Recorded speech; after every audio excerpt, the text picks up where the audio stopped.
Hey, what's up everybody? In today's video, I'd like to let you know about Topps' new MLB release, which is their Inception series, which they're going to be bringing soon. But I'm also going to let you know my story and history of how Topps has dealt with their Series 1 release on the Wax blockchain and why how they've handled this situation has meant that I'm actually going to skip out on this release. So I'm going to give you the full details so that you can make an informed decision for yourself here today.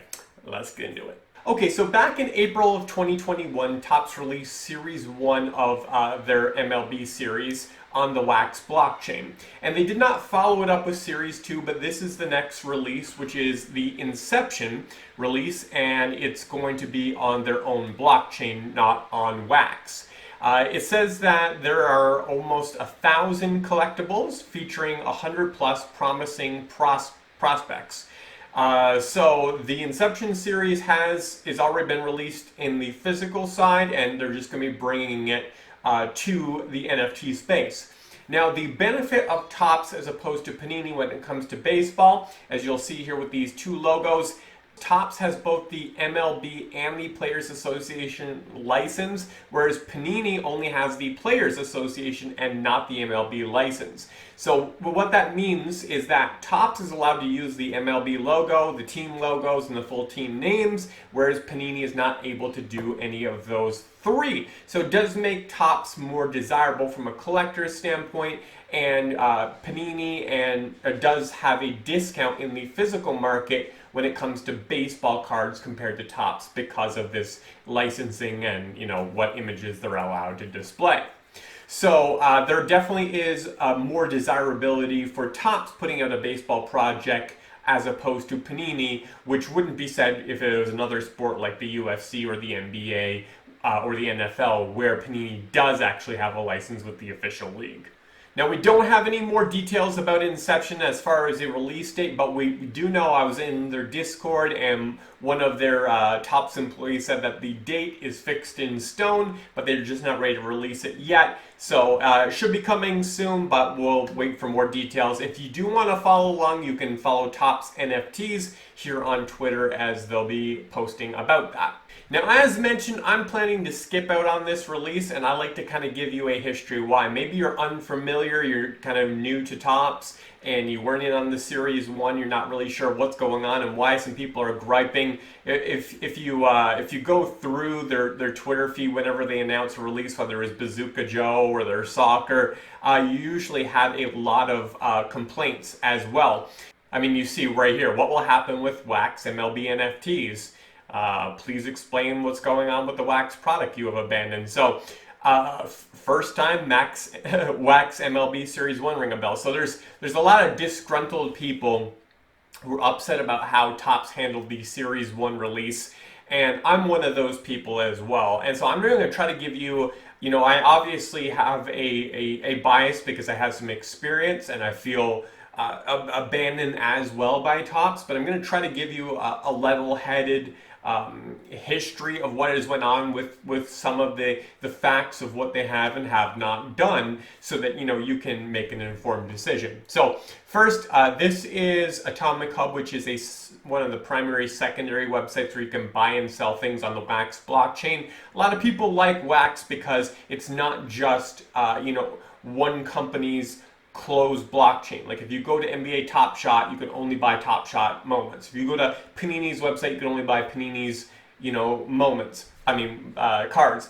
But if you go onto Wax here, like if you go under the market, you've got Alien Worlds, you've got Art Planet, you've got, Topps MLB, you've got, Funko, you've got different things where you can have, like for example, you can sell your MLB cards and go buy Funko cards, so there's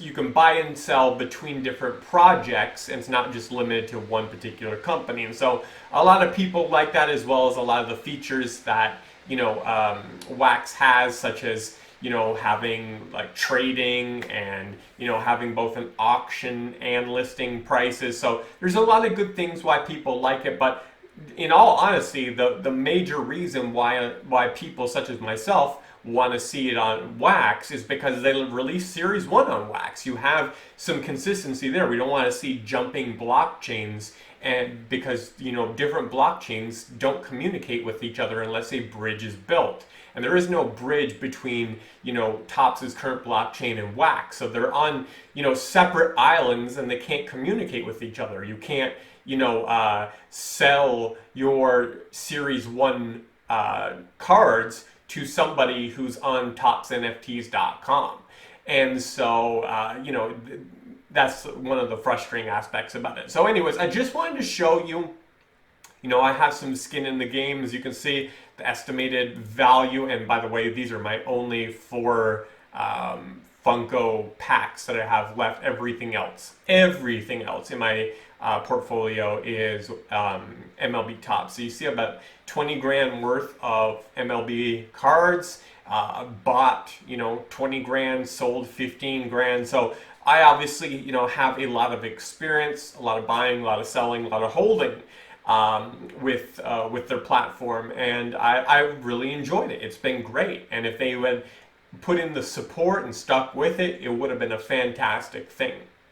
So anyways, let's go back to a little bit of history. So this was the email announcement that we received that was letting us know about Topps' Series 1 NFTs, and they said it was coming on April the 20th, and they announced that they were going to have burning events where you could burn common cards and do craft these special 1952 Rideau cards. So they had you know, some utility built in right away, and this was exciting. I got in on the pack drop. I got 10 standard packs and 10 premium packs. There was a lot of controversy around, you know, the pack drop, but I mean, if you've been in NFTs, almost every pack drop has some controversy, but there was a lot of people who were not able to get them. Some people who bought them ended up getting automatic refunds. You know, when they didn't want a refund, they actually wanted them. But anyways, I was one of those lucky people who were able to get the packs and actually keep them. So that definitely kept me really engaged, and then I bought a lot on the secondary market.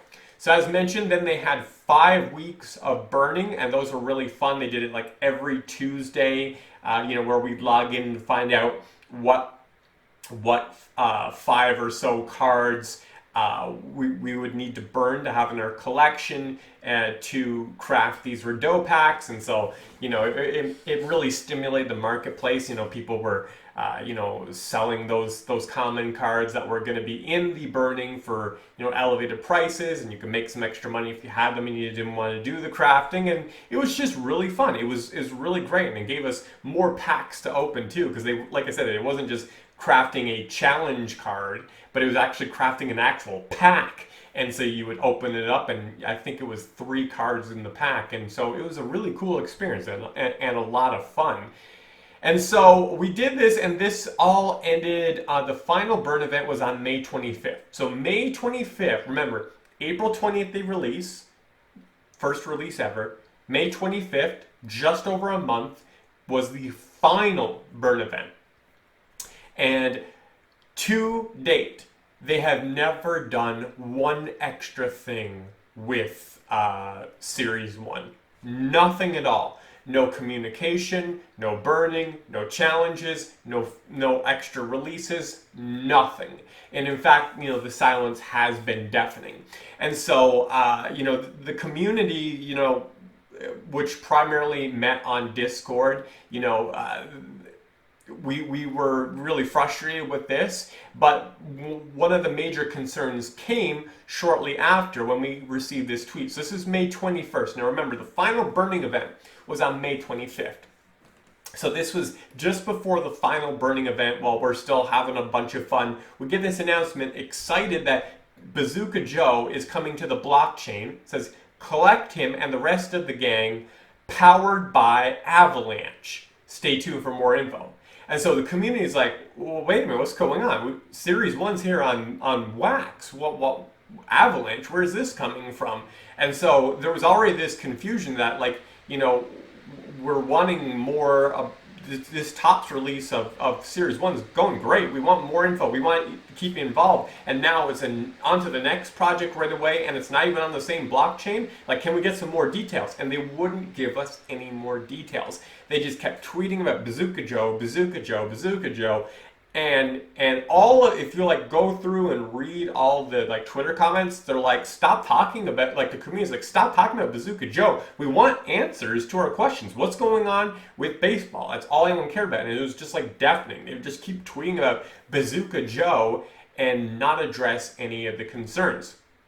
And so at this time, the community stepped up. We were, talking about these concerns amongst ourselves. And we, one person took the lead and drafted a community letter, but we all had kind of input on it about some of our concerns. So let me pull up that right now. So this was signed on May 31st, about a week after the final burning event. And, you can pause the video and read through it. I'll make sure to scroll till the end if you want to read it all. But basically the headers are, please communicate with us. Like, you're not communicating with us. And one of the main thing is that we have a fear of the abandonment of Unwax as Topps looks to test drive other platforms. So that really came from that Bazooka Joe tweet. And we were saying, like, can you give us a roadmap? Can you let us know what's coming down the line? So we wanted that. We wanted community engagement. We were asking, there was this one person in the Discord who periodically would answer some questions, but really after the burning event, he never said anything else after that, except to say, more info coming soon, can't say anything now, don't worry, we haven't forgotten you, coming in the future. And it was that, week after week, month after month, you couldn't give us anything concrete. So I don't really know what was going on, if his hands were tied by, upper management, but the fact is that we were still out of the loop, even though Topps had a representative in the Discord who wasn't allowed to say anything. So we were saying, like, can you give us someone dedicated to community engagement who can, like, answer our questions? Promotion, we thought that it was underutilized. Like we realized this is the first licensed Topps MLB NFTs. Like, promote this stuff, guys. Come on, like, you got a gold mine here. Education, that was about how the difficulty of getting wax and and how difficult it was to onboard into it, which we thought was a barrier. But anyways, the point I want to bring this up is that the community realized that there was these issues, and so we sent out this letter to Topps. We tagged them on Twitter, we posted in the Discord where they have the Topps representative, and nothing. It's not only did they not do any of the things on this, I don't even think they acknowledged the letter. And so that kind of shows you where their headspace is. The community is there, they're active, they're engaged, they care about it enough to draft a letter, and Topps won't even acknowledge the letter, let alone do any of the things that are on there. And so complete radio silence. And so, in all honesty, at this point in time, because I was still pretty positive, I'm like, you know what, guys, there's got to be a reason for this. I'm not sure if I actually said this, maybe I was just thinking it, but there's got to be a reason for their silence. Maybe it's because they were just doing this special acquisitions merger where they were trying to get publicly listed on the stock exchange, and we were thinking maybe there was some legal things where they just couldn't say anything until that merger was complete. That was under the ticker symbol MUDS, M-U-D-S, which was going to become their own, a few months down the road. And so we were maybe thinking there was something about that, but I was still holding out hope that there was a reason for the silence. So then Bazooka Joe finally launches on July the 7th, and they have done the ToppsNFTs.com on the Avalanche blockchain. And it was an abysmal failure. It was a really, really bad launch. Now, when I say failure, this is what I mean. So this is their standard packs here. This screenshot was taken over a month and a half after the release. As you can see, they sold for $5 and they minted 30,000 packs. And a month and a half later, there was 25,000 more packs available. So they didn't even sell 5,000 of their 30,000 packs after a month and a half had passed. This is the premium pack at $25. As you can see, the same exact thing just sold over 4,000 packs, and they had 15,000 minted. And so people were not going for this. This was a failure of launch. They anticipated much more demand at 30,000 and 15,000 packs. Oftentimes, if you've been in on these NFT drops, selling out in a minute or 5 minutes is not uncommon. And so just this is in contrast. This is really, really bad for an NFT launch. So then after Bazooka Joe's failure, they launched the Bundesliga NFTs, which are soccer, on August the 10th. Now these screenshots were taken about 2 weeks after the initial launch, and it's the same exact thing. The standard packs here, 10,000. They minted 50,000 of these guys. Look at the anticipated demand, and yet they sold less than 10,000. Just completely missing how little demand there would be for these. And then the premium pack, same thing. They sold for $85. 25,000 available, and weeks later there's still 16,000 left. That's less than 9,000 packs sold of the premium. Now, I wasn't part of this release. By the time they were doing these soccer NFTs, I was completely done with Topps. I didn't want anything more to do with them, so I was skipping out on this, in addition to the fact that I don't watch soccer and I don't know the players, so it's not a wise thing for me to invest in. But anyways, apparently this launch did not go very well. In addition to the packs, which didn't sell anywhere near the amount, people were apparently clicking the buy button, and it was charging.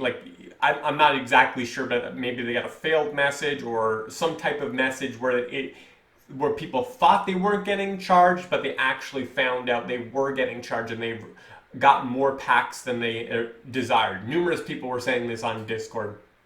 And so anyways, and then the prices, were way down low on the secondary market. I don't know exactly how low, but there was a lot of people losing money. So Topps stepped in, and I will give them credit for this, that, they just didn't say, oh, well, there's risks with the NFTs, but they just said, collectors who purchase packs between these dates will receive free packs delivered to their accounts. And so they were giving away standard or premium packs dependent on what you buy to kind of, increase, they can't do anything about the prices on the secondary market, but they can give you additional cards to kind of make up for it. So that was a step in the right direction, but underneath it, it also kind of shows you, that they need to do this because the release was a failure again. Because Topps is on their new blockchain and has their new terms of service, some of us in the Discord went over it, and we found some troubling clauses that do show some concern. So this one, I'll show you the one that people haven't been making as much of a big deal of, but I think that should be brought to the attention regardless. So under termination, it says you agree that Topps may, in its sole and absolute discretion, without notice or liability to you or a third party, immediately terminate your access to the platform. So remember, Topps is a closed, ToppsNFTs.com is a closed blockchain. When you're in their system, you can't just trade out into Funko NFTs or something like that. You're locked in there. They currently do not have a bridge to other blockchains. There's nothing else being sold. It's Topps's site, and so if they kick you out, you lose access to your NFTs, you lose access to trading, to sell, not just trading, they don't have trading, to selling or buying anything. So what's the grounds for it? They give grounds, but the important thing to note is termination shall include, but not be limited to. And that gives them, if you guys don't know, that means they don't have to give a reason. These are some reasons why they may, terminate your account. But it's not limited to it. There may be other reasons that they determine that they can terminate your account to. And, that's just troubling when you have a large financial investment, that you want to keep possibly for the long term. That's a lot of risk to know that they can terminate you for any reason they want.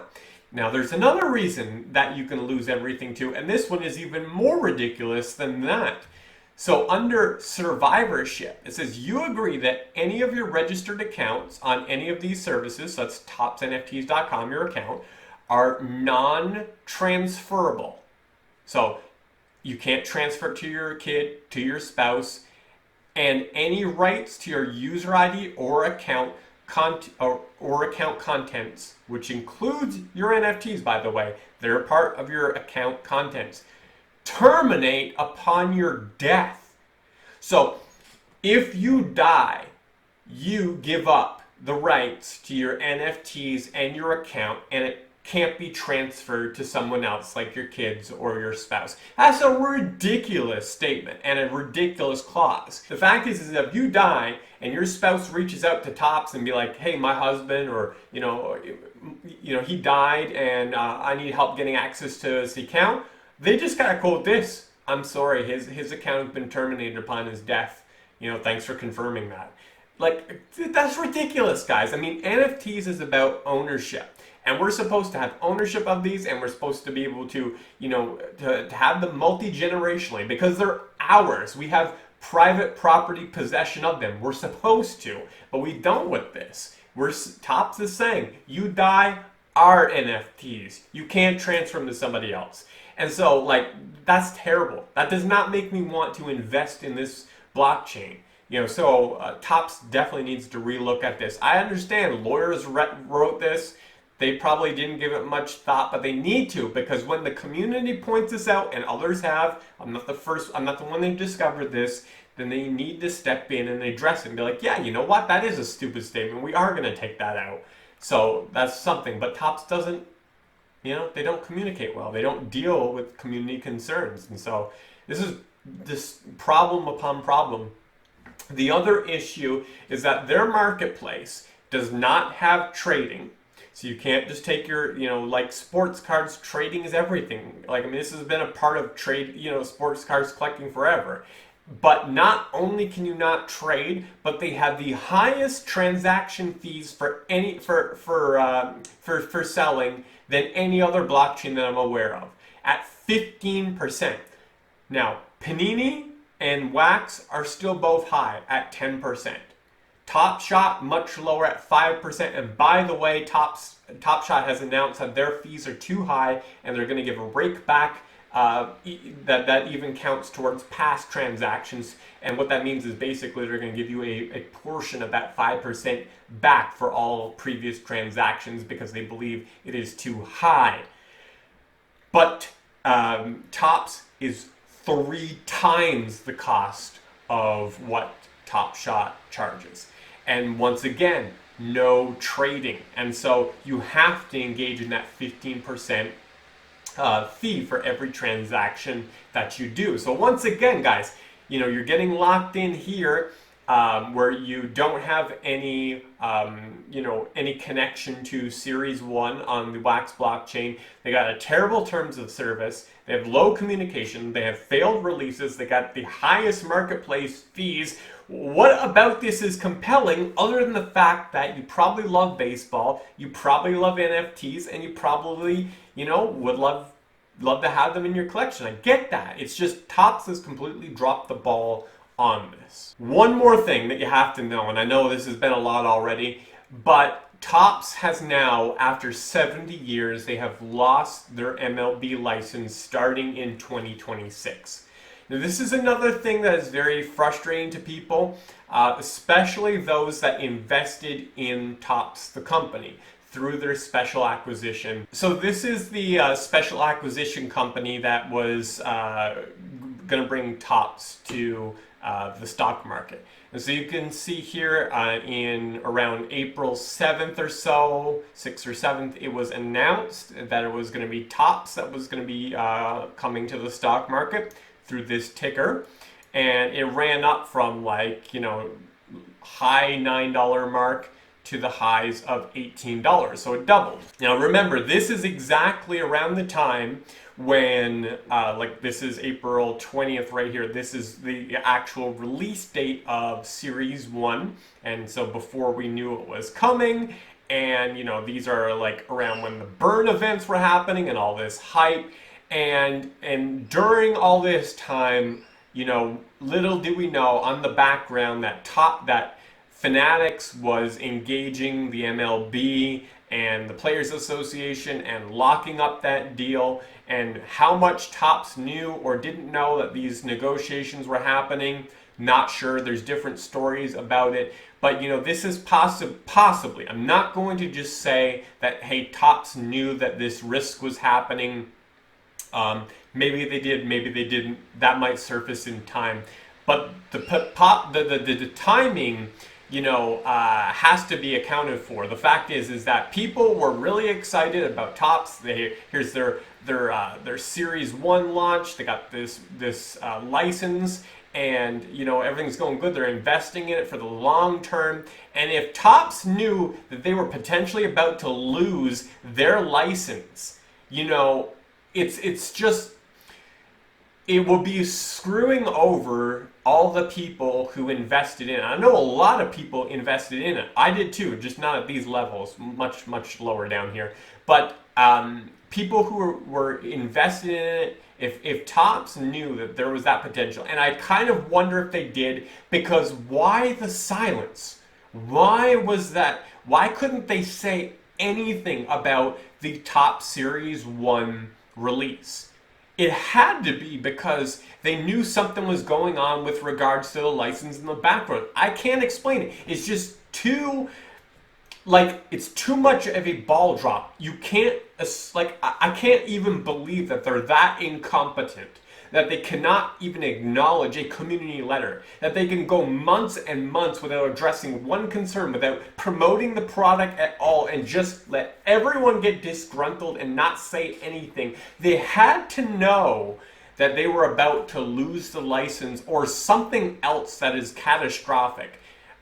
And so not only now are people who invested in Series 1 get burnt, almost everyone who invested in their stock got burnt, because this went right back to the opening, because Topps lost their 70-year-old license, and then they pulled the plug on the merger, so now they're not going to go public after they no longer have the license. And so I hope you guys have seen, and Topps, if you end up watching this video, it would be great for you guys to see why people are so frustrated, and to instead say, you know what, we made some mistakes, let's move on, and let's just do better on our own blockchain. No, you've burnt a lot of people in the past through both the stock market and through these Series 1 NFTs, and you've got to do a lot to earn back their trust.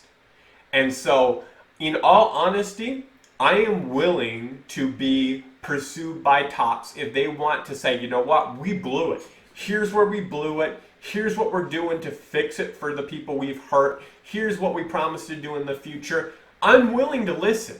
But until I see that, until I'm willing to see them come after those that they've hurt and make things right, I'm on the sidelines, guys. And I want to be honest here, because if you haven't got burnt, you probably don't feel as strongly about this as I have. I understand that. Here's my honest recap thoughts on the Inception thing. Do I think Inception will be a failure like Bazooka Joe and their Bundesliga?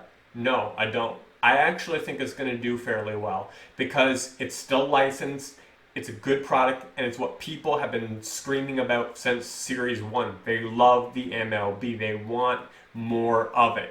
And they've been waiting a long time, since April, for another release. I think it's going to do well. Do I think people are going to make money on it? Yeah, I do. I think that people who get in on those pack drops, especially if they don't blow the mint count, maybe they've learned by the second two that maybe they should reduce the mint count.